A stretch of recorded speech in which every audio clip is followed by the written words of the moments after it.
Deus jamais poderá se enquadrar dentro do seu pensamento, dentro do meu pensamento. Ele é Deus, Ele é infinito. Uma mente infinita não pode caber dentro de uma mente finita. Tudo isso há de ser ponderado. Nós temos que entender que coisas de Deus, tem coisas que jamais serão explicadas. Nós vamos ler agora um milagre que foi maravilhoso, do qual a gente olha e fala assim, nós não vemos mais esses milagres. Mas porque nós não vemos, significa que Deus não fez ou não faz? Não, simplesmente que Ele não está fazendo.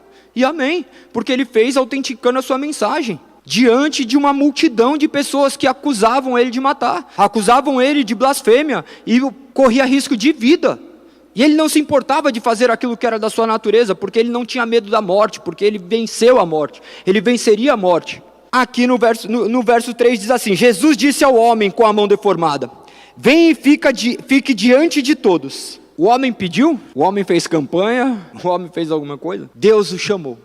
O que Ele fez? O chamou, em seguida voltou-se para seus críticos e perguntou, o que a lei permite fazer no sábado? O bem ou o mal? Salvar uma vida ou destruí-la? Eles ficaram em silêncio. O silêncio às vezes é quando nós não temos resposta. O silêncio às vezes faz um barulho ensurdecedor dentro de nós. Quantos de nós estamos em silêncios porque muitas coisas gritam dentro de nós e nós não encontramos a resposta? Mas se nós formos provocados pela palavra de Deus, nós encontraremos a resposta. E a resposta verdadeira e fiel que provém da palavra. Jesus estava tentando ali ainda trazê-los para perto, porque ali existiam ainda filhos de Deus que haveriam de se converter. Ali haveriam filhos de Deus, Ele pregava a todas as criaturas, e aqueles do qual abrisse o coração, era o que Ele de antemão já tinha chamado. Jesus era maravilhoso, perfeito. Nós temos que acompanhar o raciocínio dele. Quando Ele fala fazer o bem ou o mal, lembra do sábado, das espigas?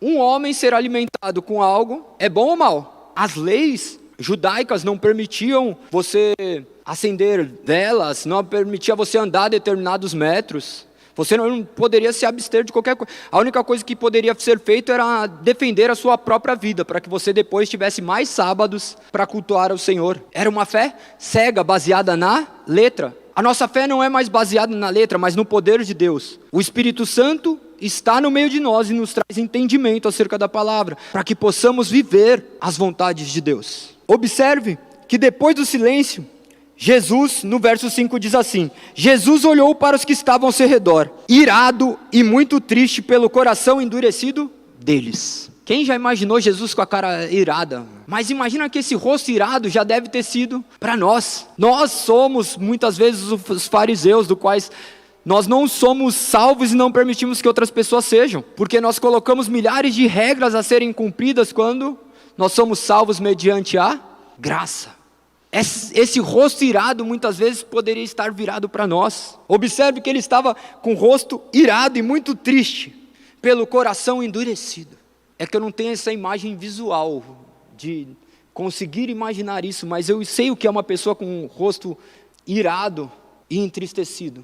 Creio que ele olhou durante um bom tempo da minha vida assim para mim, pela religião que eu mesmo havia criado. E a única religião que existe é a religião do qual ele escreveu.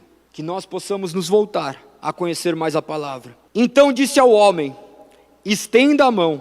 O homem estendeu a mão e ela foi restaurada. Observe como Jesus age de diversas formas. No capítulo anterior nós vimos o que possuía lepra, ele chegou até lá e tocou. O outro, ele simplesmente deu uma ordem. Precisou da fé do homem? Deus é Deus, Ele não precisa de nada que venha de nós. Deus é Deus, Ele vai operar na sua vida, Ele vai manifestar o poder dEle. Ele já manifestou o poder dEle, mas será que você tem notado o poder de Deus sobre a sua vida? Você está aqui, é um poder de Deus. Você está vivo, é um poder de Deus, é a misericórdia de Deus que se estendeu sobre as nossas vidas.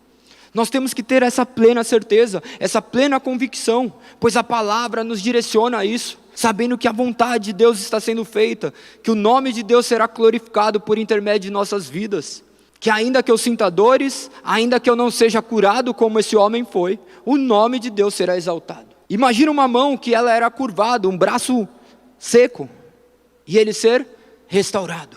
Esse é o poder de Deus. Nós vemos isso hoje em dia? Mas Deus pode fazer? Pode. Mas não precisa ser na nossa frente. Qualquer pessoa aqui pode orar por enfermos, porque o mesmo Deus que operou no passado continua operando e Ele vai fazer. Mas não existe mais um homem do qual possui determinadas capacidades de fazer isso. Pode ser um incrédulo e falar assim, nossa, o que está acontecendo? E Deus manifestar o seu poder, porque Ele é Deus. E nós temos clamado por curas físicas, esquecendo da nossa cura espiritual, de um coração endurecido, um coração desobediente, um coração que segue somente os próprios desejos.